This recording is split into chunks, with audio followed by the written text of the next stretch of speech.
Assalamualaikum warahmatullahi wabarakatuh. Akhirnya bisa ketemu di sesi belajar bareng lagi. Berangkat dari video tahun lalu di mana aku sama suami sharing terkait dua aplikasi pencatatan keuangan yang pernah dan sedang kami pakai. Akhirnya aku memutuskan untuk mengulik lebih dalam, mengupas lebih dari masing-masing aplikasi itu, atau melakukan review lah gitu. Jadi selama setahun sebelum menikah, aku memutuskan untuk melakukan budgeting dan pencatatan keuangan itu lebih disiplin dan detail, karena tiap bulannya, maksimal tiap 3 bulan aku harus bisa melakukan evaluasi keuangan aku sendiri.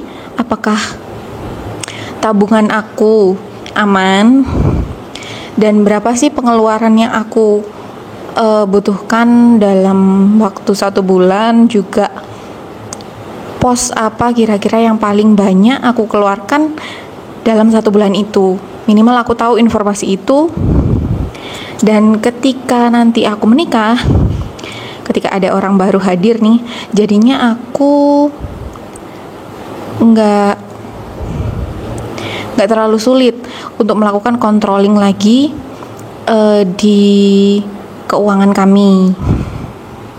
Karena menurut aku untuk menuju ke tahap pernikahan, selain kesiapan mental dan fisik, kesiapan secara finance itu juga penting dan nggak bisa dikesampingkan gitu. Alhamdulillah, aku tuh dapat pasangan yang open terkait pembahasan finance. Jadi di awal memang sudah kami clearkan bagaimana kami akan mengatur pos-pos penerimaan dan pengeluaran dalam rumah tangga kami gitu.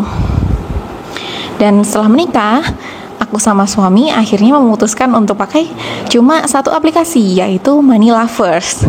Kali ini kita akan bahas lebih dalam kelebihan dan kekurangan dari aplikasi tersebut. Yang pertama, dari kelebihannya dulu, Money Lovers ini punya tampilan yang menarik. Ada versi free dan premium. Bedanya sepertinya cuma di jumlah dompet aja, kalau yang free terbatas. Jadi untuk upgrade ke versi premium, sebenarnya kita cuma perlu bayar sekali aja, kalau nggak salah dulu ini sekitar 100.000 sekian gitu.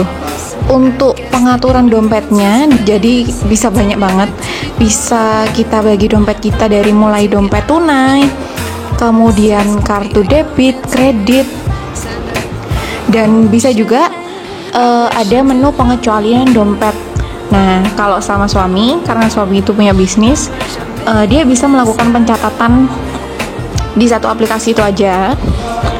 Cuman dompetnya ini totalnya bisa dikecualikan dari dompet-dompet kami. Jadi secara total di laporan itu mereka nggak masuk. Dompet yang khusus untuk bisnis ini nggak masuk. Cuman secara pencatatan nanti bisa di satu aplikasi itu. Dan yang kedua, salah satu keunggulan dari aplikasi ini, kenapa aku bisa pindah dari aplikasi sebelumnya ke aplikasi Money Lovers setelah menikah, yaitu aplikasi ini bisa dipakai di banyak device, pakai satu akun. Jadi cocok banget buat Pak Sutri. Dia bisa dipakai di HP aku, bisa dipakai di HP suami, inputnya bisa bareng-bareng.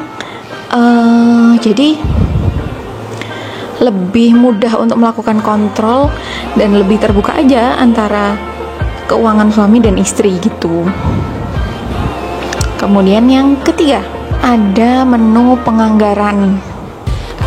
Sehingga di awal aku selalu melakukan atau membudget berapa sih pengeluaran untuk makan, untuk cicilan dan lain sebagainya. Dan ketika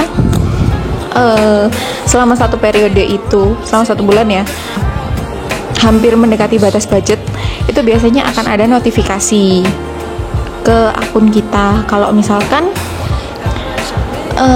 pengeluaran kamu di makanan atau belanja ini sudah hampir mendekati batas gitu. Jadi itu bagus banget buat kita tahu atau membatasi pengeluaran kita seberapa. Kemudian yang keempat, ini masih masuk di kelebihan, khusus untuk orang-orang yang mau traveling, suka traveling, ada juga menu mode perjalanan. Jadi di sana kita bisa setting berapa sih budget perjalanan kita dan kapan, karena berkaitan dengan nilai tukar. Mungkin ini khusus untuk perjalanan yang luar negeri ya. Jadi rupiahnya nanti akan dikurskan ke mata uang asing di lokasi negara yang akan kita datangi pada tanggal tersebut gitu. Lanjut ke kelebihan yang kelima, mengatur pengingat terkait tagihan rutin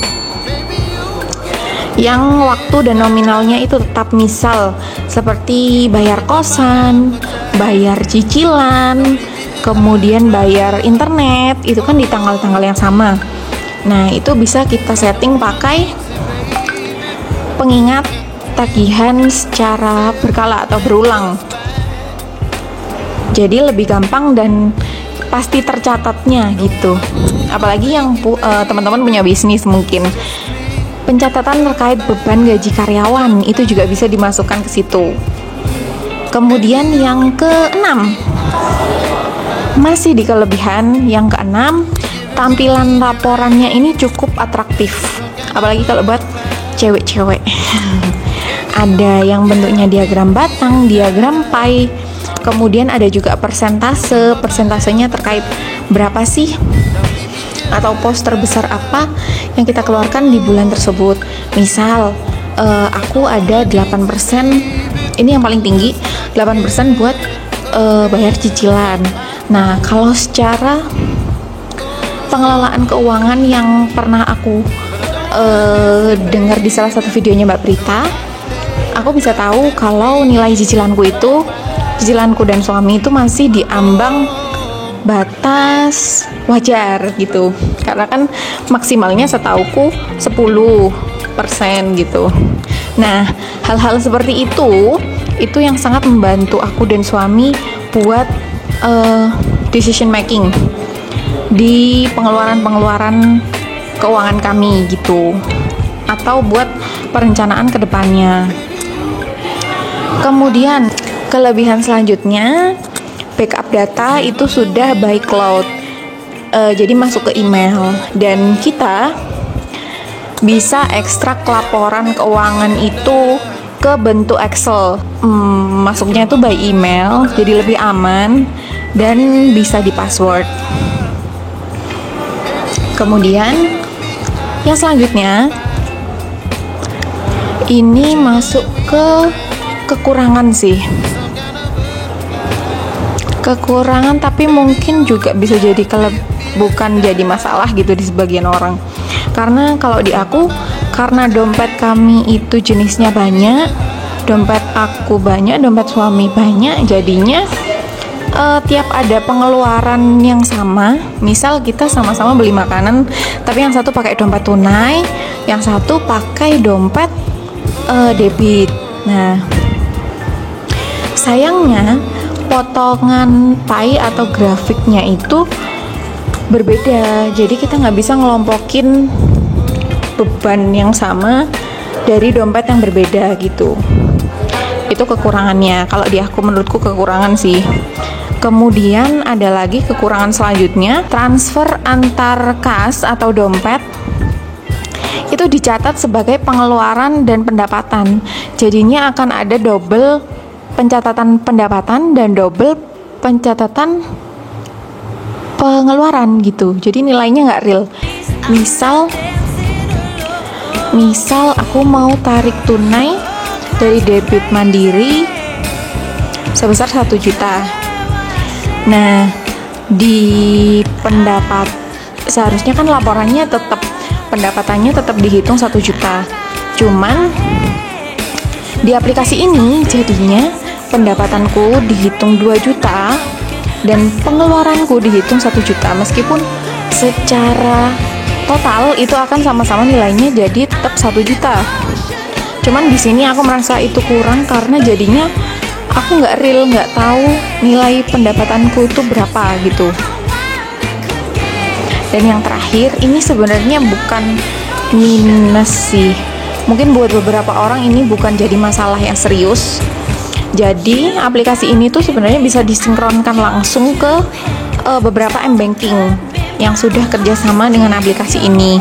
Cuman tetap ada biaya bulanannya di luar biaya untuk kita upgrade ke versi Pro gitu. Kalau menurutku ini kekurangan. Tapi mungkin buat beberapa customer bukan jadi masalah gitu. Toh mereka akan dipermudah dengan pencatatannya secara automatically gitu. Mungkin sekian dulu review terkait kelebihan dan kelemahan dari aplikasi ini. Kalau ada pertanyaan atau mau diskusi, langsung bisa chat di kolom komentar. Dan next, misal teman-teman mau request pengen review aplikasi keuangan apa, itu bisa leave komen aja di kolom komentar. Terima kasih, bye bye.